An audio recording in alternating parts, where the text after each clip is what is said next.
Je travaille dans la restauration. Là, on vient de finir la saison estivale 2024 et c'est une catastrophe. Vous allez me dire, mais quel rapport entre tes vidéos que tu fais d'habitude et la restauration? Je vais tout vous expliquer. Il y a de plus en plus de gens, et surtout les jeunes, qui ne savent plus distinguer les réseaux sociaux et la réalité. De plus en plus de gens qui croient être blogueurs, influenceurs, à mon avis, j'ai l'impression.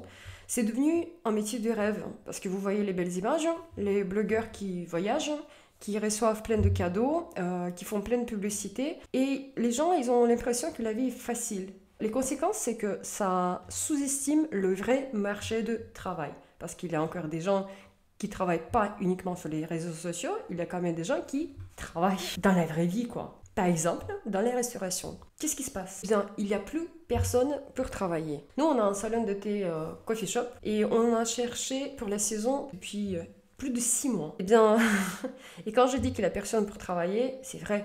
Parce que la moitié des CV qu'on a reçus, c'était des mineurs. Ils ne pouvaient pas travailler le mois d'août parce qu'ils les attaquent l'école et tout. Alors que le mois d'août, c'est le mois le plus chargé de toute l'année. Eh bien, l'autre moitié, les gens, ils avaient leurs conditions à eux. Je cite. Moi, je travaille pas le soir après 18h.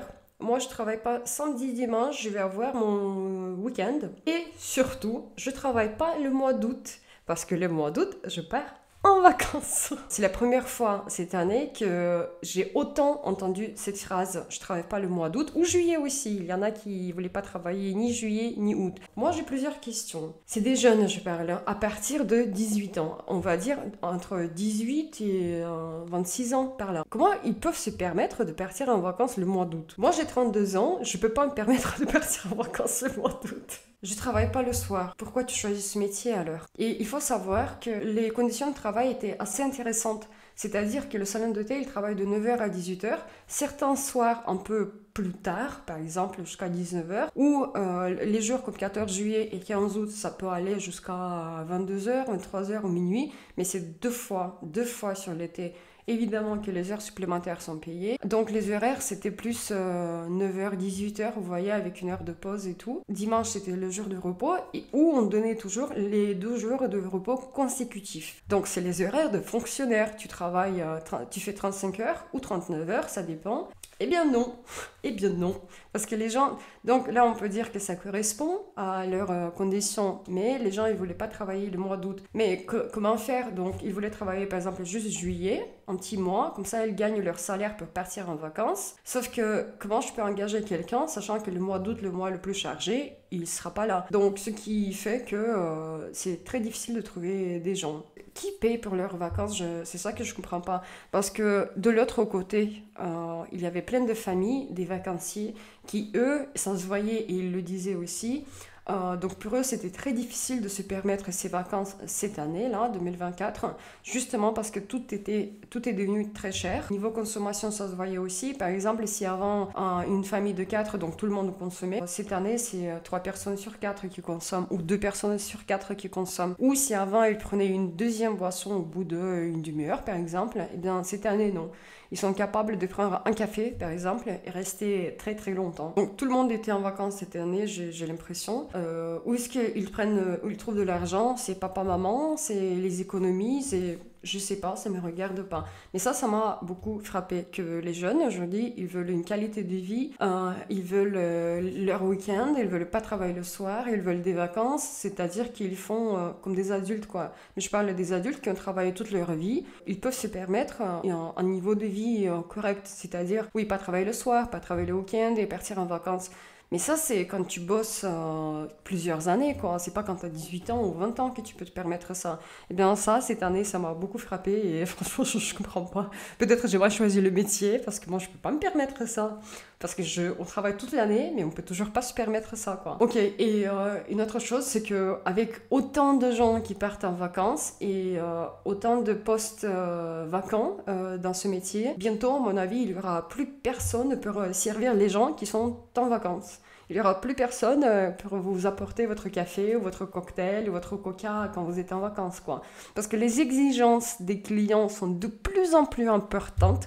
Parce que cette année, la clientèle a été, excusez-moi, juste insupportable. Mais les gens qui veulent travailler, qui comprennent qu'il y a des gens qui bossent dur, Ça aussi, ça a changé. Parce que comme j'ai dit, oui, la clientèle a été exigeante, a été difficile, il y avait de tout. Mais les gens, j'avais l'impression qu'ils faisaient la gueule dès le début. Ils s'assoient, ils te disent même pas bonjour, alors qu'ils sont en vacances, ils font la gueule comme si tu les avais vexés comme c'est pas possible, alors que c'est la première fois que tu les vois dans ta vie. Pas bonjour, pas merci, que des exigences. Je vous donne des exemples. Donc tu arrives et tu dis oui bonjour monsieur dame, vous savez ce que vous voulez boire? Et là elles te disent coca. Ok, il y a rien quoi. T'as l'impression coca et dégage, je ne me parle pas, tu m'apportes, tu fais ton taf. Tu m'apportes le coca et dégage quoi. Je veux pas te parler, t'es rien quoi. J'avais cette impression-là, c'était très difficile. Ou c'est les jeunes aussi, parlant des jeunes et parlant des réseaux sociaux, ça c'est l'impact des réseaux sociaux aussi. Le lait végétal. Nous on est un coffee shop, donc on fait beaucoup de boissons ice latte, des choses comme ça, des latte macchiato, des cappuccinos, des chai, des matcha, plein de choses à la base de lait. Et cette année, c'était le boom du lait végétal. C'est-à-dire que je vendais, je pense, plus de lait végétal que le lait de vache. Et ça, merci les réseaux sociaux, parce que j'ai l'impression que plus personne ne boit le lait de vache. C'est pas à la mode ça. On est tous devenus allergiques ou on ne tolère plus le lait de vache. Alors qu'il y a seulement 3 ans, il y avait très très peu de demandes. C'est pas que le lait végétal. Ils veulent pas n'importe quel lait végétal. On m'a demandé de tout. Soja, avoine, amande, noisette, coco. Ça, c'est les 5 les plus demandés. Et quand tu dis, oui, non, j'ai pas de lait de soja, vous n'avez pas de lait de soja. Nous, on propose le lait d'avoine parce qu'à force d'essayer plein de laits végétaux, j'ai compris que je ne pouvais pas proposer des dizaines de laits végétaux. C'est juste pas rentable parce que tu ouvres un pack de lait de coco, par exemple, tu as très peu de demandes sur le lait de coco, et bien tu fais une boisson, mais le reste, au bout de 3 jours, tu jettes. Sachant que ça coûte une fortune, le lait végétal, peu importe lequel. Eh bien non, les gens, ils veulent... Comment ça, vous n'avez pas de lait de coco? Comment ça, vous n'avez pas de lait de noisette? Moi, je ne bois qu'avec le lait d'amande. Alors j'avais envie de dire, allez chez vous, quoi. Allez chez vous, faites-le chez vous, et ne nous rapprochez pas le fait de ne pas avoir plein de lait végétaux. Depuis quand on ne supporte plus le lait de vache? Si vous êtes allergique, ok, c'est une chose. Mais franchement, je posais cette question. Il y avait très peu qui étaient vraiment allergiques de naissance, quoi. C'est plus, ah, je tolère pas, ah oui, moi je... Et ça aussi, c'est les réseaux sociaux, parce que c'est tellement à la mode de faire son ice latte caramel avec le lait végétal. Et ça, franchement, ça me gave aussi. Je comprends. Mais j'ai envie de dire, soyez plus cool, mais soyez plus simple, franchement. Ou quand on me dit, comme on est coffee shop encore une fois, on me dit, oui, vous le faites comme ça, le frappuccino, par exemple? Parce que moi, je le prends chez Starbucks et c'est pas comme ça. Hein. Eh bien, on n'est pas chez Starbucks, quoi. Si vous aimez le café chez Starbucks, il faut aller là-bas. Mais on ne peut pas nous rapprocher de ne pas faire les boissons de la même manière qu'ils les font chez Starbucks. Donc, j'avais l'impression cette année d'être invisible, en fait. De ne plus être une personne qui travaille dans un coffee shop. Mais juste être...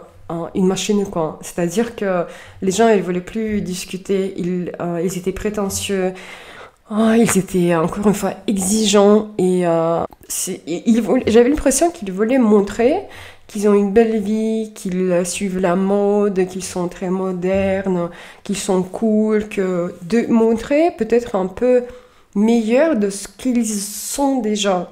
Et moi, je pense que ça, c'est l'influence des réseaux sociaux, parce que quand vous voyez les belles images, vous avez envie d'être comme ça, en fait.